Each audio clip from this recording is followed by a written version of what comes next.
Good afternoon, everyone. This is Dr. Beimel. So I'm going to take you through not really a lecture or lesson, but a little orientation to the course. I know that you're all in residency right now, and even though I have live hours scheduled for tonight, some are traveling, and then I know that you want the information sooner rather than later, um, although I'm available to meet individually or at other times. So I'm hoping that we can capture some of the answers to your questions here. So taking a look at the course, of course, the most important things right now are to review the documents. And it looks like there was one document that I had asked to have uploaded into this resources folder that wasn't, so I have added that and I wanted to point that out. So not all of these are documents that you really need to look at this moment. For instance, the ethical aspects you can look at in a later week. It's coming up in a couple of weeks. Although you may want to look at certain ones first, such as capstone information from the Graduate Program Faculty Handbook. The Confidentiality Pledge can wait. IRB can wait. But this one here, the Scholarly Project Criteria, that's going to be one that you want to look at now. And the reason is because this is going to prompt your thinking about a topic. So let's just take a brief look at this. It does say for a doctorate program, and I've mentioned later on in the course that although it says doctorate program, the reason why this is being used is because it is recommended by NOF, and it does provide some excellent examples of potential projects. So there are 3 pages here, and it gives some great ideas, and you've already been thinking these through over the course of the curriculum, but now you're being asked to narrow them down. So this is going to help to get you to that point where you decide completely and commit to a certain topic. So examples are types of scholarly projects include but are not limited to, and then it lists some of these here. Now, I do point out later that for the nurse educators, some can be similar, but there are going to be a few different aspects to it. So those come a little bit later. I think I have that posted in week 2. So you can look through here and it gives some great suggestions, and these are the types of projects that we're really looking for. And you can take a look at that on your own. Again, the rest you can wait until those appropriate weeks, but I wanted to have one resource folder so that you didn't have to remember which week different items were in. It's going to be very important that you read the introductions each week. So whereas in other classes it was an overview or summary, this is more directive, providing specifics on what you need to accomplish for that week.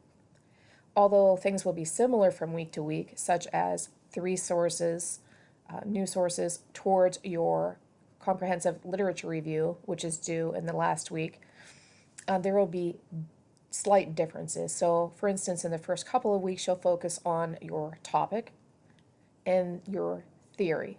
And then after that, you'll mostly focus on all of the other resources, but there will be just a couple of differences every now and then, so please pay attention. So it'll be very similar, yet subtle differences. So between the introduction, the objectives, and the discussion each week, that's where it's going to help you to shape your whole project. I have a couple things open, including the syllabus here. So in looking at this, we're working towards that big project of week 13, the review of the literature. In week 7, you have IRB, Internal Review Board, and proposal submission. Now, it can be that maybe your particular project does not truly meet the criteria of needing an IRB review. However, for this program and for purposes of you having this experience and just to make sure that no rights are being violated and we're addressing all aspects, everyone will submit. and then you will all hear back. So those will be submitted to me by email, and then I will pass them on to that point person within our institution, the head of IRB, to hear back. So I point those two items out because for me, those are the biggest aspects. And I know that those are the things that you're worried about or concerned about with regard to your capstone project. You can take a look at the online training. This is confidentiality. This changed slightly since last year just because the National Institute of Health doesn't house it anymore. If you have it from last year, it's still valid, that's fine. But you can worry about that a little bit later. So the most important things you'll want to look at in the first couple of weeks are, again, tackling who your mentor will be. And you can review the form. You do have to ask them if they're agreeable, and then make an appointment to have a discussion with them to discuss what your topic will be and run a theory by them so they approve that. And you can find more of those details here in the MSN591 mentor discussion. Now these are housed in week 3. I can also put them back up in the capstone resources folder so that you can just see those, but that's where they're due, so they were placed in here. So here, theory, topic and theory choice. That way you get it solidified what these will be, and then you'll make a plan with your mentor to meet around or during week 7, because you'll be discussing IRB submission, and then around or during week 12 you will discuss your review of literature and plan. Those are the main aspects. I don't want to overwhelm you, but I want to give you enough to help you to focus right now. Let's just take a look at the introduction for the week. Oh, pardon. The lesson introduction and objectives. So here you can see these are very specific. Again, there will be a few that seem the same from week to week, but there will be key differences. So here you're going to inspect the literature for resources to inform your project, and that informs your discussion. The discussions are peer reviews every week, and they're built that way so as to make the best use of your time, and so that you're building towards your final 591 project, which is the review of the literature, the biggest project here. And so that's why these are set up in that manner. You'll assemble 3 scholarly resources every week. It's 3. Construct a review of theories, because you do need that theory. Evaluate the potential theories, and we'll go over that in the discussion. And then you'll complete your APA quiz.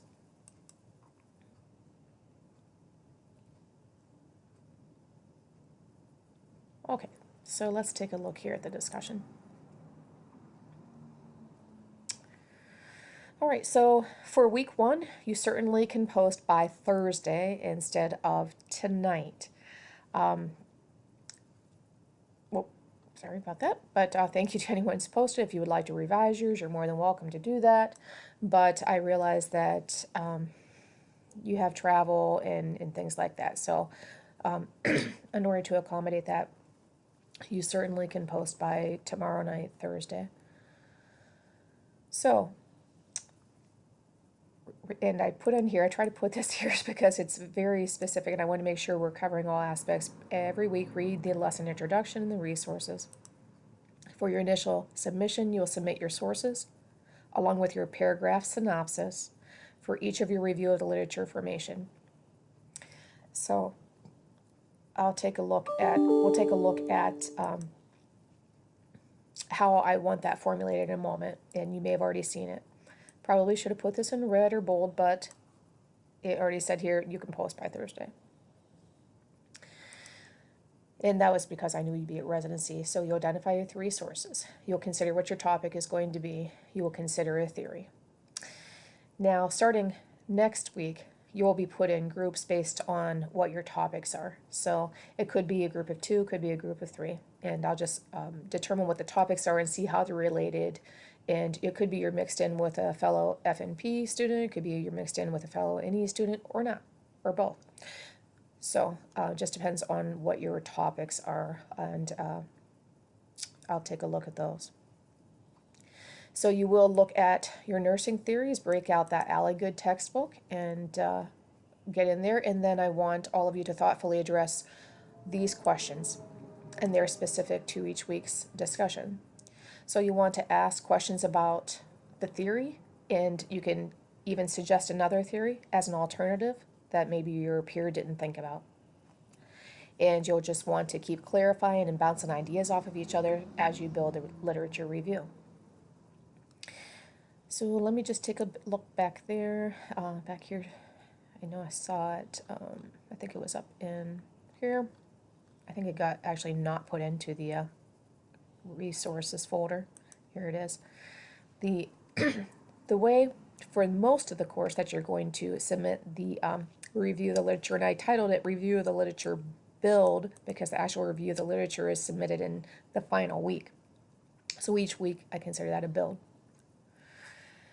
So the way I want you to do that is you'll add your sources into a Word document. You'll incorporate the feedback from the discussions and submit that every week into, just as you would any other assignment by Sunday. Each week I want you to highlight only the new references. So clear the highlight off of the previous weeks, highlight only those new references, and then format as follows. Your APA reference, followed by your paragraphs. Submit it like an annotated bibliography. Remember, you have to get that Turnitin similarity index down, so you need to paraphrase. It's fine to put facts in there, such as statistics, but again, reword those paragraphs so that they are yours, and so that similarity index is low. It's better to do the work up front the first time around than to try to work this near the end, which will be a hardship. So this is how this will be formatted here at the end of class. You'll put all of these APA references onto a reference page, and you can start doing that right now. But at the end, you'll just remove these from the actual body, and then format that into a narrative with APA headings, level headings. So separate reference page, and this is just to help you right now so that you're not scrambling at the end trying to get these in alphabetical order. And then here's just a review of what your theory should include. So of course, primarily peer-reviewed scholarly journals. We don't want lit reviews. We want original research, if at all possible, unless you have a good reason otherwise, which you might. Books, but they must be primary sources, or they must be considered a staple in the profession. So something, it doesn't have to rise to the level of Florence Nightingale's Notes on Nursing, but some such thing. So if in doubt, just ask me. So down here it does let you know that each of those paragraphs I was mentioning up above need to summarize, synthesize, and critique the sources by using common themes and issues. This is going to help you tremendously as you build out your ROL. So think about it like an annotated bibliography, and think about, consider if you would look at it in a few weeks and if it would make sense to you at that point in time, not just in this moment. And then you always want to put in how this informs your topic. You know, what is this adding to the topic? Is it providing the background for it? Is it, just providing facts? Do you have too much of that one aspect than another?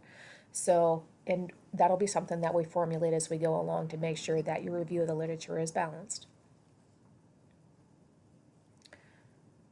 All right, so I hope this was helpful, and I'm sure you'll have questions, and keep them coming.